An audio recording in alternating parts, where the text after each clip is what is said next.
Hey, what's up everybody? Welcome to this week's podcast. There's a whole bunch to talk about, and at the end I'm going to be announcing this month's supporter giveaway item, another very cool thing that was donated by a combination of a few people. I'm looking forward to talking about that, but let's jump right into the news. First up is a MIDI expansion board that was just announced for the Sharp X68K project that would allow people to interface with the various MIDI tone and sound modules. So I believe this is for things like creating your own game music, or as well as just things like chiptunes and creating your own music using those original chips and platforms, which is something I would love to get into at some point. I believe the team that's making them, TD Linux, is releasing the specs as open source, but they're also going to take orders to build and sell, which I love, by the way. I really hope more people do that, and I know how much time and effort support takes, and I do realize a lot of people just don't have the ability to do both the designs and the support, so the whole open sourcing it but still selling a few is really wonderful, or at least cutting a deal with somebody and saying, hey, will you make 20 of these for me just so people could try them out. So that's pretty awesome. Prices started around $75, and all of the links to everything you need should be down below. FFVI Man, which Final Fantasy VI Man? Not sure the proper way to pronounce that, but he has just released his own version of a SNES Region mod, and has been working with Borti and Carby and others to try to get around issues like the CIC checks and all of that. He's selling the board for what comes out to about $28 US. So you're really looking at about 35 total if you have a one chip as well. The install page is in French, but it'll soon be translated over to English. So if anybody's interested, check out the links and you won't have to rely on Google Translate pretty soon. There's a new automatic optical audio switch available up on Tindy, and there's both an article talking about it as well as the sale page. And it sells for $69 plus $22 shipping to the US, so it's not exactly cheap, but there's 4 SPDIF inputs and then 3 just RCA optical audios, and in back there's dual outputs. So it's certainly a device that would be a good match for something like a G-SCART switch, especially if you have optical mods for your consoles, and it's something that I've been looking for a while as well. I mean, you get what you pay for, so as long as the build quality and the design quality justifies the price, I'd happily pay for something like this. But maybe someday I'd be able to get one in for a review and check it out, or maybe even send it over to the audio experts like Ace or Firebrand X or one of them, and really get their take on something like this, because I do believe an audio switch is something that's missing, especially in the retro gaming community, when we could have so many awesome consoles optical modded and be able to get this done. So I'll keep anybody posted if I'm ever able to get my hands on one to test, or if some of the more experts are as well.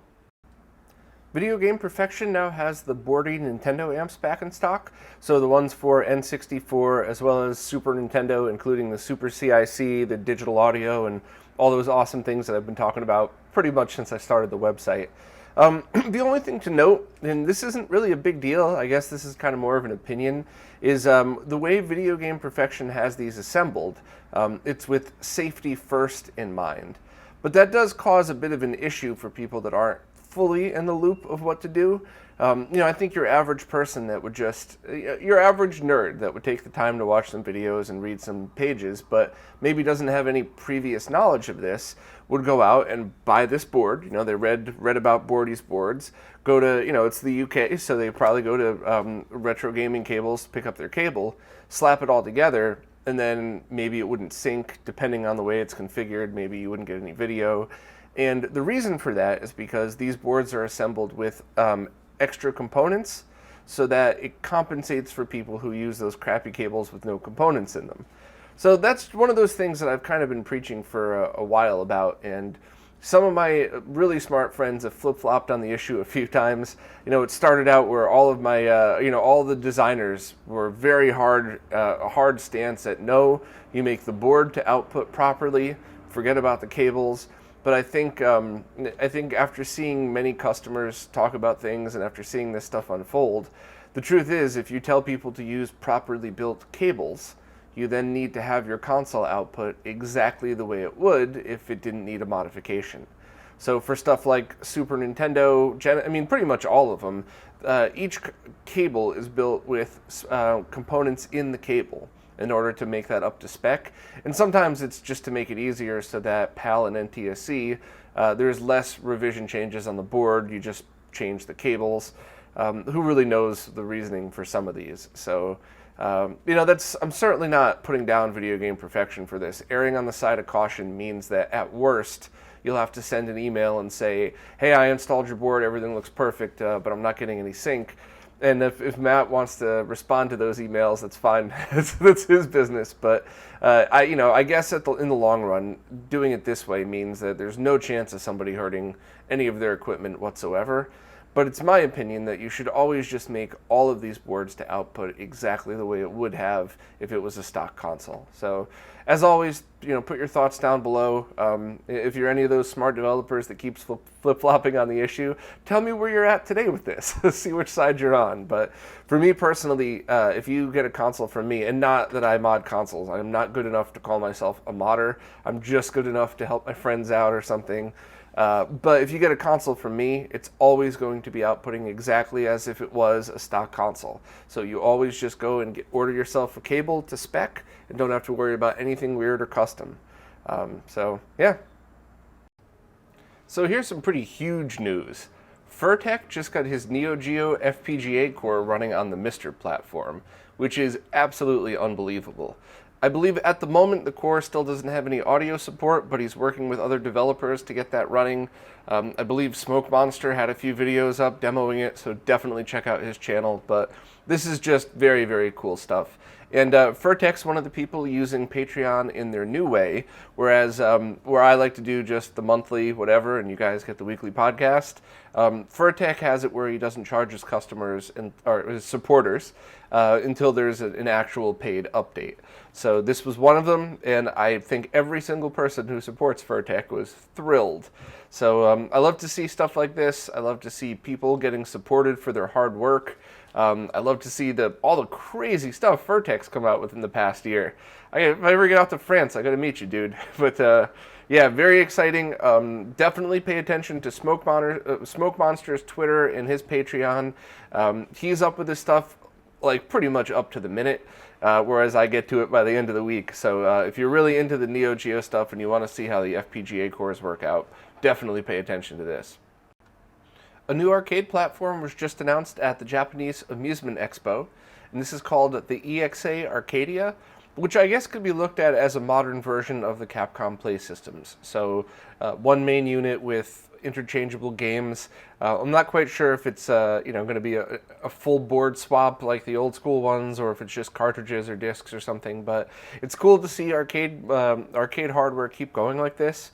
I've seen a few modern arcade games that were awesome, and some just never get old. Like, I think I still see those, like, buckshot games and, like, the golf game where you spin the roller ball.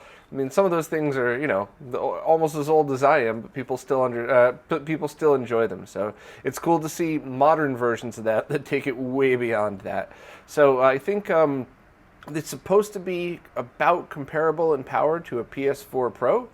And while I've never been to any of the Japanese arcades, a bunch of my friends have, and what they've explained it's like there makes me really want to go to check this stuff out. So who knows, maybe next year I'll have a video live demoing the EXA Arcadia somewhere.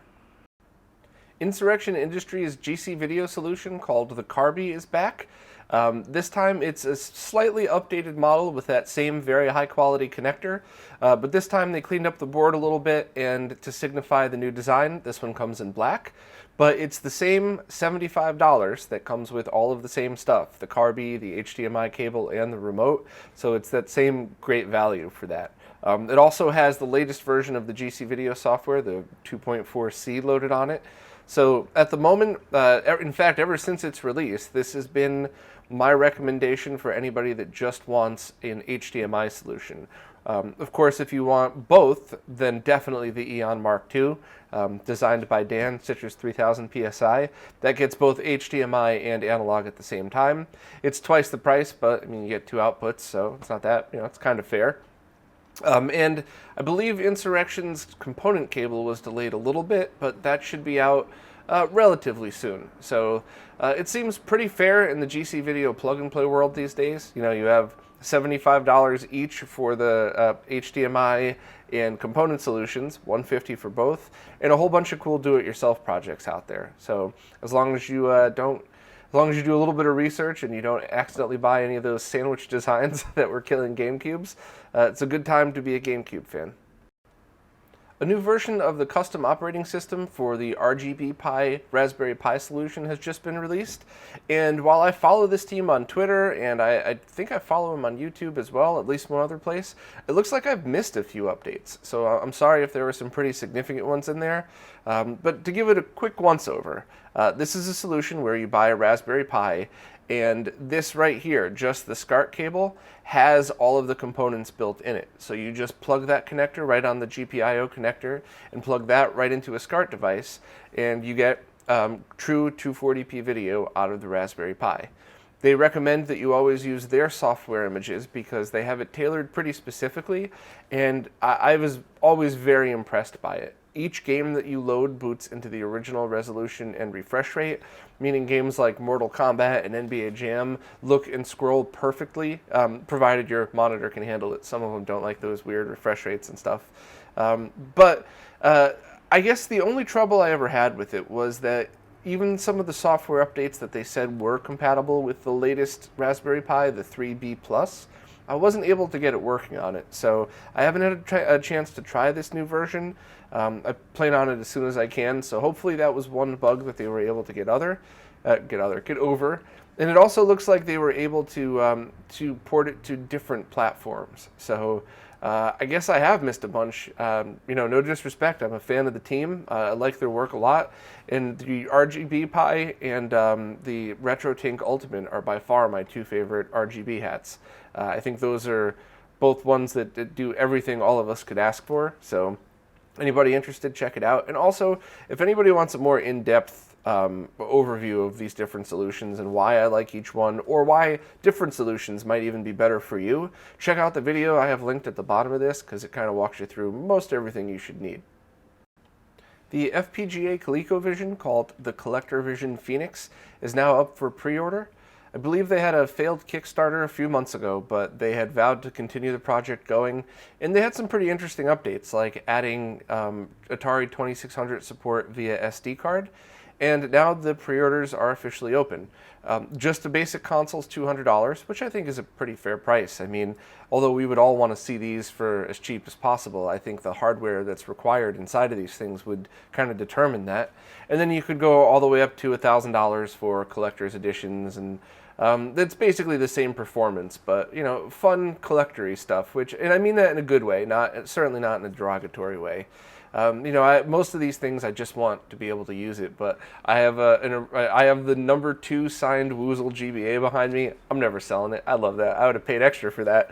Luckily, he was nice enough to just sign it. So, you know, to each his own. The only thing about this is, you know, I've said for a while, I've been open about how I'm really sick of the fact that I know so many people that would love to just buy something, play their old carts, and possibly stuff off an SD card, and not have to worry about all the crap that you have to go through these days. Those crappy plug-and-play consoles, or configuring a Raspberry Pi for, you know, for somebody that's not a nerd, that's definitely some kind of learning curve.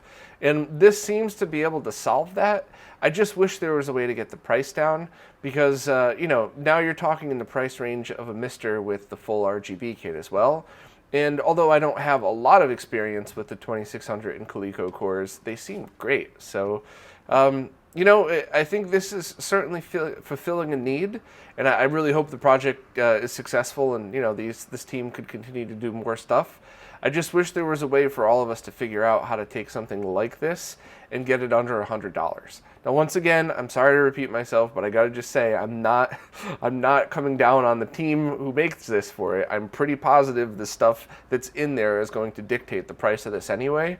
It's certainly not a $20 worth of equipment, you know, and a $100 and something upcharge. It just, I hope that the overall hardware used for these things eventually comes down in price enough so things of the same quality could be lower priced. And I mean that for every team working on this stuff. So if you're interested in a way of playing your Colecovision games on a higher quality FPGA system, original cartridges, original controllers, this seems to be the best way to do it. So hopefully I'll be able to try one out one of these days. And speaking of ColecoVision, if you prefer to play on original hardware, there's now a new multi-cart available for the Coleco, the Vectrex, and the GX4000. Each cart is preloaded with games and can be pre-ordered or purchased from the sites that are linked below. And also, I just want to give a shout out to Chris from Belgium again for helping out and writing these articles, because one of the goals from the moment I realized the website was more than just Scott and I needing a repository for our nerd info, I really wanted to branch out and hit everywhere in the world. And I only speak one language, so it's great to have somebody on the team, or actually to have multiple people on the team that speak many different languages so that we don't miss things like this, because I would have never been able to sift through a French forum trying to use Google Translate. That never works the way it's supposed to. So it's very awesome that we get updates like this that maybe we normally wouldn't have. And, you know, as always, thank you to the whole team that helps. And if anybody else wants to try their luck at writing some articles, you know, it's open to anybody who wants. Just email me and let me know. You're now able to pre-order the 8BitDo Genesis controller and retro receivers. This is the Bluetooth controller and receiver that's similar to a lot of the other ones that they make, in that with this retro receiver you could use a long list of other Bluetooth controllers, and this Bluetooth controller can work with every other retro receiver and all that. So I found these interesting. I have a couple myself. I certainly like the way the SNES style one with the analog sticks works on my Switch. That definitely is my go-to controller for that. But it's a little confusing sometimes, and whoever they have doing their marketing now is certainly spending a lot of money on on getting the press out there, because as soon as they announced the pre-order, pretty much every tech blog blew up. So I think their partnership with Analog must have gotten them whatever marketing team they have too. But I just don't understand some of the stuff that they say on their Twitter account. So somebody asked them about, well, is this Bluetooth or 2.4? And then they said they have versions of both. But then I couldn't find a version of the 2.4 available for pre-order. The 2.4 gigahertz, the not Bluetooth version available for pre-order. So I don't really get it. If this product's for you, you'll definitely know it. If you have other Bluetooth controllers and want to use this retro receiver, or the opposite, maybe you like the look of this controller and you want to use it with other Bluetooth stuff. But for me personally, just my own opinion, for something like this, I'd rather use Crix's wireless Genesis controller. I've had zero trouble with it. It's so convenient to have it, and I get no complaints so far about it. So, I'll leave this one up to you. This is obviously better for some people than others, and I certainly don't find anything wrong with the 8BitDo controllers. I've had some weird issues with Bluetooth over the years, and syncing, and maybe some latency, so just keep all that stuff in mind when you're choosing a wireless controller these days.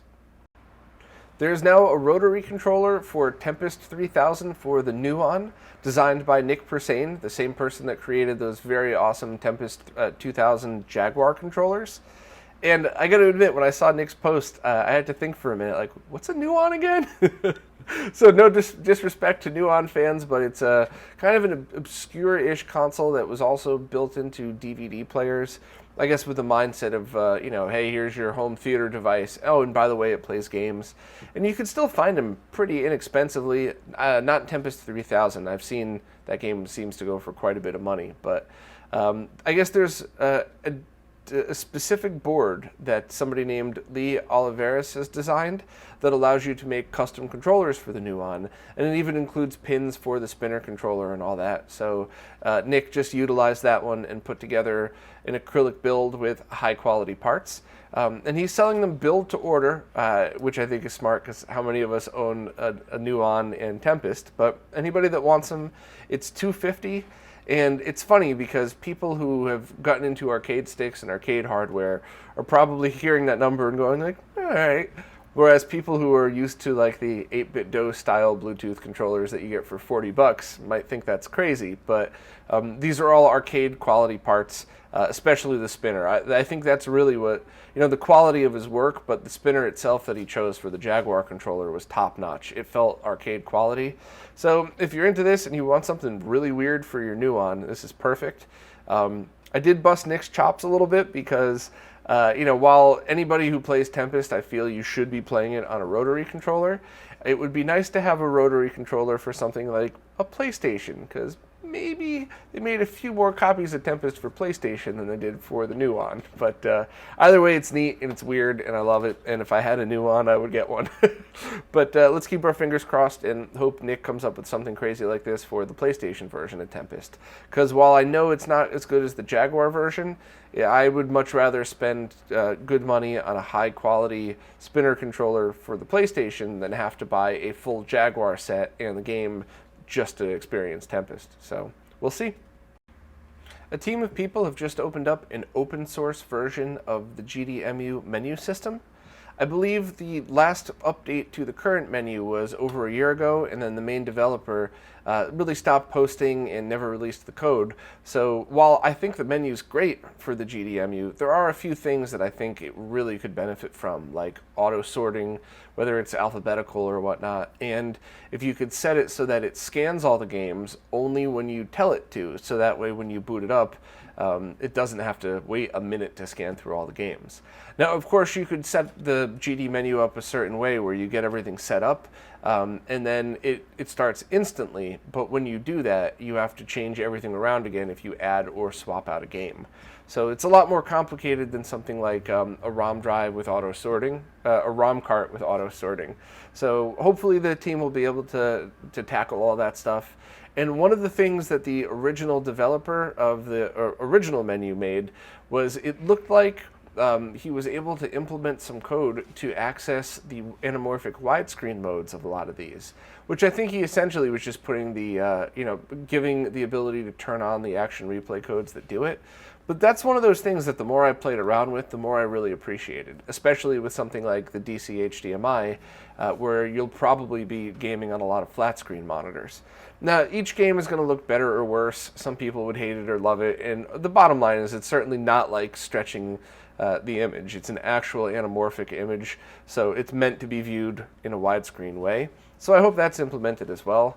And, the bottom line is, whether we like it or not, there's a ton of these GDEmus out there now. So it would be great to see a community open up and help the menu system. And maybe they would be willing to port that open source menu over to Dunan's other projects and help support those as well. Because while I certainly don't understand, is probably the most polite way to put it. I certainly don't understand his stance on his products and why more people can't buy them.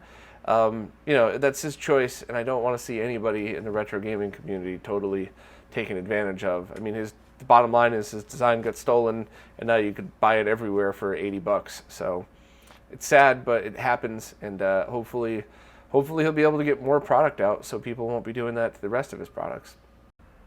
Christoph has just released new firmware for the DCHDMI with a bunch of features, but two major ones, at least in my opinion. The first is the ability to support PAL modes, and also the ability to pass through interlaced modes, which I know is something that might be different for each person, but depending on how your TV processes an interlaced signal, be it 480i or 960i or whatever, you might end up adding a lot of lag and it might look terrible. Or it might only add a little more lag, but would look great. And that's certainly the experience I had with my old Panasonic Plasma, whereas every time I had an interlaced source, it was, about a frame more lag, but it looked great. I mean, it was shockingly good. There was almost no flicker. So for situations like that, I think I would rather have the one frame of lag sacrificed rather than, have to look at the flickery Bob D interlacing. But everybody's display is different, so that's why I love the choices and the ability to try both, because this way you could just see whatever works best on your TV, and maybe do a lag test if you're worried about playing a fighting game in 480i or something. But I think the other thing that I have to remind everybody about is if you have a DC HDMI, All you have to do to update the firmware is go into the menu and press the Update Firmware button. Because once you've connected it to your local network, that's it. There's no messing around. There's no loading files on an SD card. You just make sure you're connected to the internet and press a button, which I think is incredible. So anybody unfamiliar with the DCHDMI, please check out my very in-depth video about it. Anybody that owns it, seems like a no-brainer. Definitely upgrade to this one. A prototype of the 32X game Pinocchio was just found and dumped to the internet. Apparently this was in production alongside the SNES, Game Boy, and Genesis versions, and then it was canceled, presumably for the same reason every other 32X game was canceled, and just recently found. I was able to play it, and it looked pretty finished, at least from my point of view. I only played it for maybe 15 minutes. So, if you're looking for a cool glimpse into history, check out the video, as well as maybe even the ROM itself. One little thing, I'm not sure when people will be watching this, but I uploaded this video over 24 hours before I'm recording this segment right now, and it's still at 360p on YouTube. So I rendered it again in Premiere in a different codec and uploaded that one, and now that's maybe 20 hours ago, and that's still in 360p mode. So I don't know if YouTube is having an issue. I don't know if my account's having an issue, but I was really proud because I was able to upscale that to 4K in a proper way, so you can get a really great side-by-side comparison of what the Genesis version, the 32X version, and then just the Genesis layer of the 32X version looks like, which is something I was always weirdly fascinated with, because some games like Afterburner, pretty much everything is done through the 32X. But other games, you have a lot of the game is actually being drawn and written by the Genesis, and the 32X just adds like the main character to the screen or something. So hopefully by the time you're watching this, the YouTube issue is fixed. Maybe I'll try uploading another version of it later on or something, but it's very strange, and I really hope it's up to the way it's supposed to be by the time you guys see this. Part 1 of a documentary was just released that goes into detail about what happened to the Paprium game. The whole situation is just messed up. And I think by far the worst thing is anytime you have a high-profile flop like this, it takes away from everybody else. So they didn't do a Kickstarter. I think they did just a direct pre-order with PayPal. And since it's over 6 months, you can't really get your money back unless there's some kind of class action lawsuit. And dealing with, I'm not a lawyer, of course, but dealing with stuff like that across multiple countries from people that pre-ordered, I imagine that could only be a nightmare. So, stuff like this only makes other pre-ordered games look bad because, just whether you know it or not, whether it's intentional or not, your average person will go into the next pre-order going, am I sure I want to put my money on this, or is this just going to be another one of those, the game never comes out thing? And that stinks because there's been a lot of really great new retro games, like, of course, Tanglewood and a few of the others that I've mentioned. So I hope something happens with Paprium. The silence, I think, is kind of the most interesting part, because whenever you have silence, you're left to your own imagination. So I hope there's just some kind of end to it, just to put this to bed and move along. But we'll see, I guess. Maybe that'll be part 2 of the documentary. Undammed just announced that a new batch of the InfiniKey CPS2s is coming probably around the end of February. And for anybody not in the loop, this is the device where you install this into a CPS2 and it prevents it from suiciding, which is essentially a copy protection mechanism where if the battery died, you would lose all access to the game. And through a ton of research involving a lot of people, they were able to find ways to bring those games back. But more importantly, if you install this InfiniKey, it won't ever suicide in the first place. Undammed said he sold 1,000 in the first batch, which is such a wonderful thing to hear, because that means that there were potentially 1,000 CPS2s around the world that could at any moment have suicided that now are safe for life. So this is one of those, in my opinion at least, this is one of those must-buys. If you have a CPS2 kit, or if you know one's on the way, try to find a way to get one of these in the February batch. And I'll keep everybody posted when they're in the when they're in stock, because this is something that's very important. I've seen a few pictures of the PlayStation Classic at Walmart for $25. And I'm not sure if this was a mistake or just one store doing it, but it certainly brought up the question of, is that cheap enough for people to be interested in it?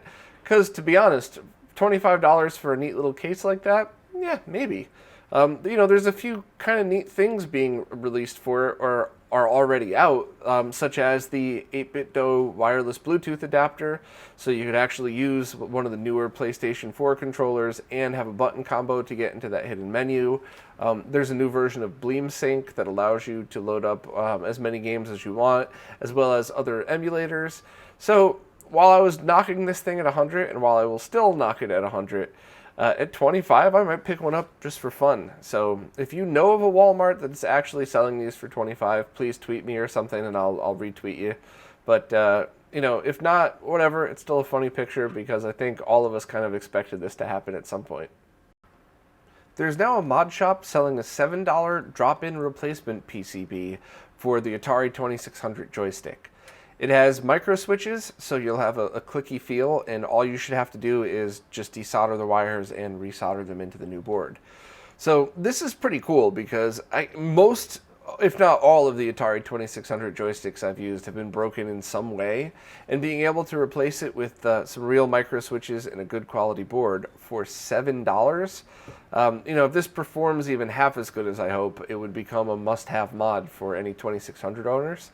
And maybe I would even revisit that joystick again, because I think some of the bad experience I've had over the years were with broken joysticks.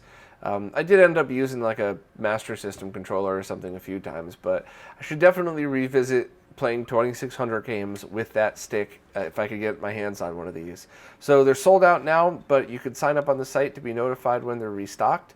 And don't forget, too, a lot of these solutions, be it a Raspberry Pi or the Mr. FPGA project, are going to have different ways to play original joysticks, which I think something like the Mr. with a very accurate FPGA core and the original controller, especially one with a newly installed drop-in replacement PCB, is really an excellent way to experience the older games without worrying about restoring original hardware. So either way, whether you choose to use original hardware, emulation, or anything in between, the joysticks are always a very important part of the experience. So very awesome that it's a $7 drop-in part. The single-player Gamer Pro version of the Bliss Box is now available for purchase for about $40. And this is a device that takes some of the many controller adapters that the Bliss Box team has created and put it through to USB. I think there's almost every game console you could imagine has a controller adapter available, and they use an HDMI port, which is a little weird to see, but there's nothing functionally right or wrong about it. So you have that, and plug that HDMI connector into this, and then this into anything such as a Mr., Raspberry Pi, Nintendo Switch, PS3. Some of the different platforms, you have to plug this into the computer and use their software to switch between it. But overall, it seems like a pretty straightforward single-player version of their 4-play. That's the Bliss Box that I talked about in the past that has 4 inputs for up to 4 players that outputs USB. I've started using that on my Mr., but I had mixed results with that, so I'm assuming it was the firmware update. I probably did it wrong, whereas this one comes with the latest update in there. And another neat thing is they're also offering just an interface adapter, a breakout board. So if anybody's looking to integrate this into the Mr., that means you could utilize the very high quality controller adapters that are just pass-through adapters that are already available from the Bliss Box store and be able to use this directly into a Mr. So, Ash, I'm looking at you, buddy. Maybe an interim solution would be to find some way to get one of these in there. Because the adapters, once again, are just pass-through. So whether you use a new custom one that's designed by any of the Mr. team, or whether you use the ones that are already available from the Bliss Box team, it's still just a pass-through. So as long as all of the conversion's done on the Mr. itself, you're looking at near zero lag. I believe one of the numbers that, please don't quote me on this one, but I think it was just over 4 milliseconds of lag.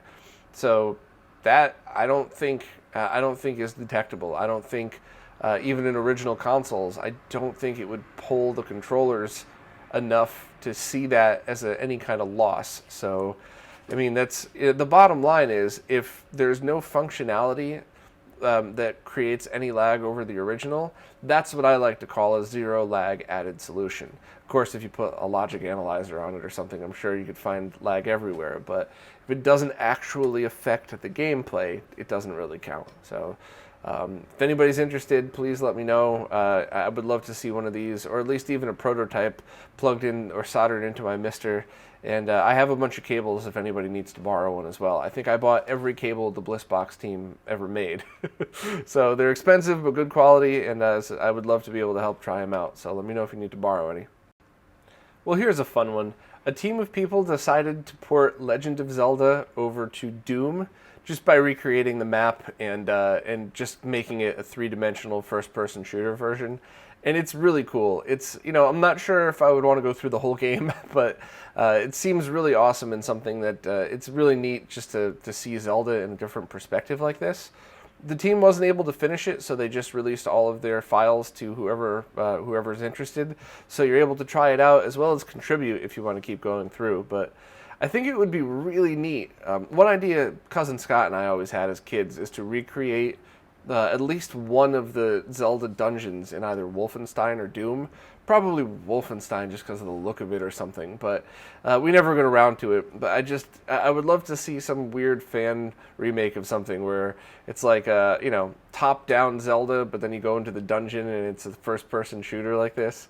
But it's just silly wishful thinking. But if anybody has one of those, please link down in the comments. I'd love to see it. There's now a flash cart for the Pokemon Mini handheld console called the Ditto Mini, and this plays original games as well as any homebrew, and they're even working on features like backing up and restoring save games. It ranges from $50 to $125 depending on what options you want with it or if you need any of the flashers as well. But it's pretty cool. I like to see flash carts for all consoles, even ones that I didn't know existed until now. To be honest, maybe this is shameful to say, but the only time in my life I've ever played a Pokemon game was when I was recording footage for the Game Boy Advance HDMI video. I don't know why, it just never crossed my path, so I should probably, at the very least, go back to some of the Game Boy games and experience them. But who knows, maybe I'll end up with a Pokemon Mini handheld and a Ditto Mini one day. Cable maker Retro Access is now offering S-Video as an option for some of their custom cable builders, and that's for people that want something like only an S-Video cable or even S-Video and RGB, which I think makes a lot of sense in certain situations. I could imagine there would be a few scenarios where maybe somebody wants to stream Super Nintendo and they have a very nice CRT with an S-Video input. Why not use S-Video on the CRT and RGB into your capture card? The one thing to remember with anything like this is just splitting a signal, like with a Y cable, is very, very bad for your consoles. Definitely don't do that. I did that once when I was trying to build a demo, and I think I shorted out the video chip or something. Whatever it was, it's not good. But that's not what's happening here. Some of the multi-out connectors have a lot of pins available for them. PlayStation, Super Nintendo, there's a whole bunch of others. So you're not splitting a signal, you're just accessing all of those pins at the same time.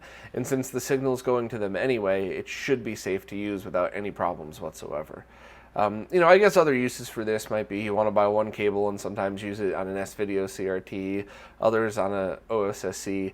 I'm not sure why you wouldn't just want two cables in that scenario, but whatever. You guys know how much I like options, so it's pretty neat, and it's you have to get it as part of their custom cable builder because it's definitely not something that is going to be a common occurrence, but it's cool that they're offering that at all. Especially for maybe people just want a really high quality S-Video cable for their console and there's nobody currently available to make one. There is that one eBay seller that's been making, I believe, SNES ones for a while that are good quality, but I wouldn't even know where to get a lot of the others in the highest quality. So very cool. Check out the links if you're interested. The Swiss team has just posted another update to their very awesome GameCube homebrew software. This one focused on a bunch of specific game enhancements and some bug fixes, as well as now they fixed the ability to launch the original Game Boy Player startup disc from an SD card, which I know most people listening would probably think, why would you want to bother if you have the ability to launch an launch from SD, you would launch the Game Boy interface. But the truth is, there's a bunch of us over the years that have needed to do comparison videos or even some kind of research into how things work. And yeah, so it's cool to have the option now, but don't do it. Don't do it unless you're doing it for research. I would always recommend the Game Boy interface software for a million reasons. And for anybody new to the podcast, a super quick rundown. Swiss is, for lack of a better term, a way to launch games and manipulate the game as you launch them. So you could force resolutions, you could force certain enhancements, and it even works with original discs, which I think is really important for a lot of people that just have no interest in running backups. It's what I would consider an essential must-have piece of software, and all you need to run it is just a cheap SD loader and an action replay or something. And you don't need to buy the kits together. There's been many times where I've bought an action replay disc for a few dollars and an SD card reader, that plugs into the GameCube memory slot for a few dollars, and those worked together. So, and you could even auto boot into Swiss if you have that just by renaming a file. So definitely what I would consider a must-have software for your GameCube. And of course, if you're looking to play Game Boy Advance, Game Boy or Game Boy Color games in RGB, the Game Boy interface software on your GameCube is absolutely the way to do it. So check out the site if anybody has any questions on that. And just an update about the Framemeister firmware that was mentioned last week. I spoke to Firebrand X again, and he said that it's fine to update to the latest firmware as long as you don't rely on 5x scan lines. That's the one thing that's still kind of broken. He did realize that this is a beta firmware, or at least listed as a beta firmware, which I didn't even realize myself. So that explains a bunch of the little weirdness about it, but it should be safe to upgrade and still use with all of his profiles.